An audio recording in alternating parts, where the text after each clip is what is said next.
आज प्रस्तुत है कहानी छोटा जादूगर। लेखक हैं जयशंकर प्रसाद जी। अगर आपको कहानी पसंद आए, प्रस्तुतिकरण पसंद आए तो लाइक कीजिएगा, शेयर भी कीजिएगा और चैनल पर नए हो तो सब्सक्राइब कर लीजिएगा। चलिए अब कहानी शुरू करते हैं। कहानी है छोटा जादूगर। कार्निवाल के मैदान में बिजली जगमगा रही थी। हंसी और विनोद का कलनाद गूंज रहा था। मैं खड़ा था उस छोटे फुहारे के पास जहां एक लड़का चुपचाप शराब पीने वालों को देख रहा था। उसके गले में फटे कुर्ते के ऊपर से एक मोटी सी सूत की रस्सी पड़ी थी और जेब में कुछ ताश के पत्ते थे। उसके मुंह पर गंभीर विषाद के साथ धैर्य की रेखा थी। मैं उसकी ओर ना जाने क्यों आकर्षित हुआ। उसके अभाव में भी संपन्नता थी। मैंने पूछा, क्यों जी, तुमने इसमें क्या देखा? मैंने सब देखा है। यहाँ चूड़ी फेंकते हैं, खिलौनों पर निशाना लगाते हैं, तीर से नंबर छेदते हैं। मुझे तो खिलौनों पर निशाना लगाना अच्छा मालूम हुआ। जादूगर तो बिल्कुल निकम्मा है। उससे अच्छा तो ताश का खेल मैं ही दिखा सकता हूँ, उसने बड़ी प्रगल्भता से कहा। उसकी वाणी में कहीं रुकावट ना थी। मैंने पूछा, और उस पर्दे में क्या है? वहाँ तुम गए थे? नहीं, वहाँ मैं नहीं जा सका, टिकट लगता है। मैंने कहा, तो चल, मैं वहाँ पर तुमको लिवा चलूँ। मैंने मन ही मन कहा, भाई आज के तुम ही मित्र रहे। उसने कहा, वहाँ जाकर क्या कीजिएगा, चलिए निशाना लगाया जाए। मैंने उसे सहमत होकर कहा, तो फिर चलो पहले शरबत पी लिया जाए। उसने स्वीकार सूचक सिर हिला दिया। मनुष्यों की भीड़ से जाड़े की संध्या भी वहाँ गर्म हो रही थी। हम दोनों शरबत पीकर निशाना लगाने चले। राह में ही उसने पूछा, तुम्हारे घर में और कौन कौन है? मैंने उससे पूछा। बच्चे ने उत्तर दिया, माँ और बाबूजी। उन्होंने तुमको यहाँ आने के लिए मना नहीं किया? बाबूजी जेल में है। क्यों? देश के लिए, वह गर्व से बोला। और तुम्हारी माँ? वह बीमार है और तुम तमाशा देख रहे हो। उसके मुंह पर तिरस्कार की हंसी फूट पड़ी। उसने कहा, तमाशा देखने नहीं, दिखाने निकला हूँ। कुछ पैसे लेकर जाऊंगा तो माँ को पथ्य दूंगा। मुझे शरबत ना पिलाकर आपने मेरा खेल देखकर मुझे कुछ दे दिया होता तो मुझे अधिक प्रसन्नता होती। मैं आश्चर्य से उस 13-14 वर्ष के लड़के को देखने लगा। हाँ, मैं सच कहता हूँ बाबूजी, माँ जी बीमार है, इसीलिए मैं नहीं गया। कहाँ? जेल में। जब कुछ लोग खेल तमाशा देखते ही हैं तो मैं क्यों ना दिखाकर माँ की दवा करूं और अपना पेट भरूं। मैंने दीर्घ निश्वास लिया। चारों ओर बिजली के लट्टू नाच रहे थे। मन व्यग्र हो उठा। मैंने उससे कहा, अच्छा चलो निशाना लगाया जाए। हम दोनों उस जगह पर पहुंचे जहां खिलौने को गेंद से गिराया जाता है। मैंने 12 टिकट खरीदकर उस लड़के को दे दिए।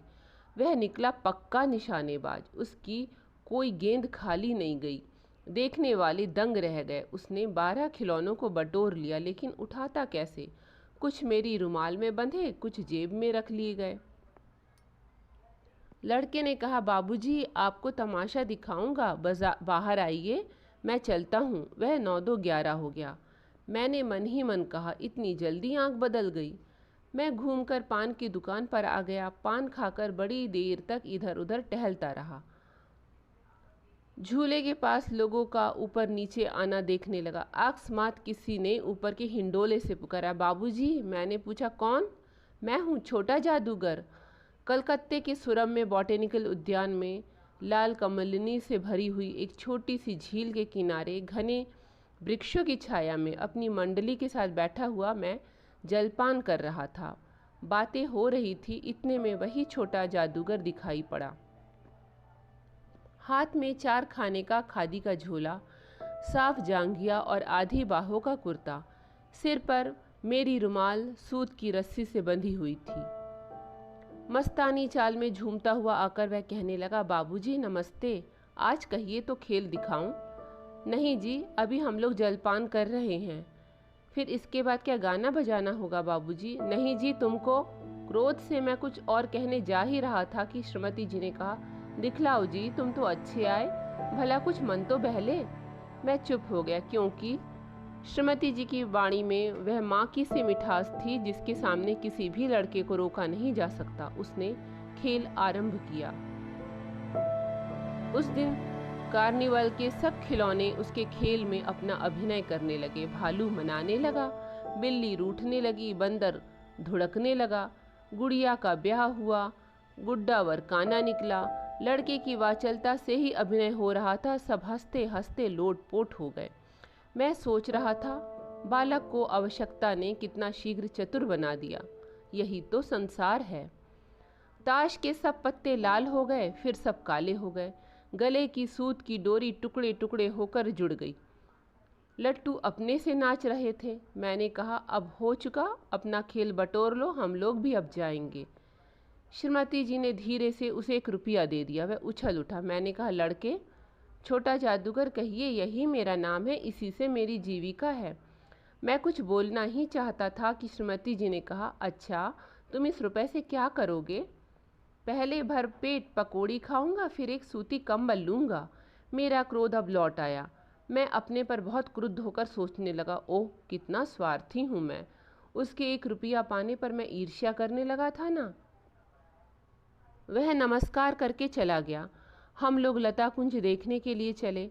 उस छोटे से बनावटी जंगल में संध्या साए साए करने लगी थी।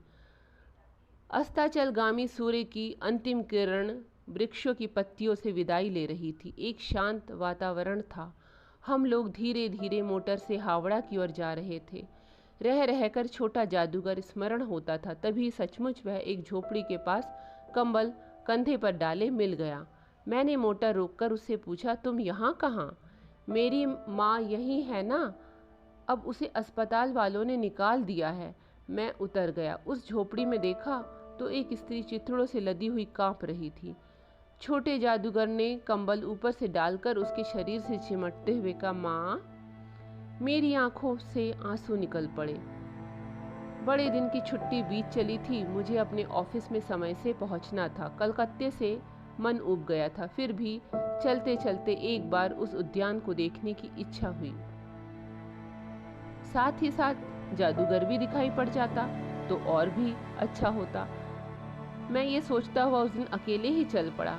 जल्द लौट आना था। 10 बज चुके थे। मैंने देखा कि उस निर्मल धूप में सड़क के किनारे एक कपड़े पर छोटे जादूगर का रंगमंच सजा था। मैं मोटर रोककर उतर पड़ा। वहाँ बिल्ली रूठ रही थी, भालू मनाने चला था, ब्याह की तैयारी थी। यह सब होते हुए भी जादूगर की वाणी में वह प्रसन्नता की तरी न थी। जब वह औरों को हंसाने की चेष्टा कर रहा था, तब जैसे वह स्वयं काँप जाता था, मानो उसके रोए रो रहे थे। मैं आश्चर्य से देख रहा था। खेल हो जाने पर पैसा बटोरकर उसने भीड़ में मुझे देखा। वह जैसे क्षण भर के लिए स्फूर्तिमान हो गया। मैंने उसकी पीठ थपथपाते हुए पूछा, आज तुम्हारा खेल जमा क्यों नहीं? माँ ने कहा है कि आज तुरंत चले आना, मेरी घड़ी समीप है, अविचल भाव से उसने कहा। तब भी तुम खेल दिखाने चले आए? मैंने कुछ क्रोध से कहा। मनुष्य के सुख दुख का माप अपना ही साधन तो है, उसके अनुपात से वह तुलना करता है। उसके मुख पर वही परिचित तिरस्कार की रेखा फूट पड़ी। उसने कहा, ना क्यों आता? और कुछ अधिक कहने में जैसे वह अपमान अनुभव कर रहा था। क्षण भर में मुझे अपनी भूल मालूम हुई। उसके झोले को गाड़ी में फेंककर उसे भी बैठाते हुए मैंने कहा, जल्दी चलो। मोटर वाला मेरे बताए हुए पथ पर चल पड़ा। कुछ ही मिनटों में मैं झोपड़े के पास पहुंचा। जादूगर दौड़कर झोपड़े में माँ माँ पुकारते हुए घुसा। मैं भी पीछे था, किंतु स्त्री के मुंह से बे निकल कर रह गया। उसके दुर्बल हाथ उठकर गिर गए। जादूगर उससे लिपटा रो रहा था। मैं स्तब्ध था। उस उज्जवल धूप में समग्र संसार जैसे जादू सा मेरे चारों ओर नृत्य करने लगा। ये थी आज की कहानी। पसंद लगी तो लाइक कीजिएगा। धन्यवाद।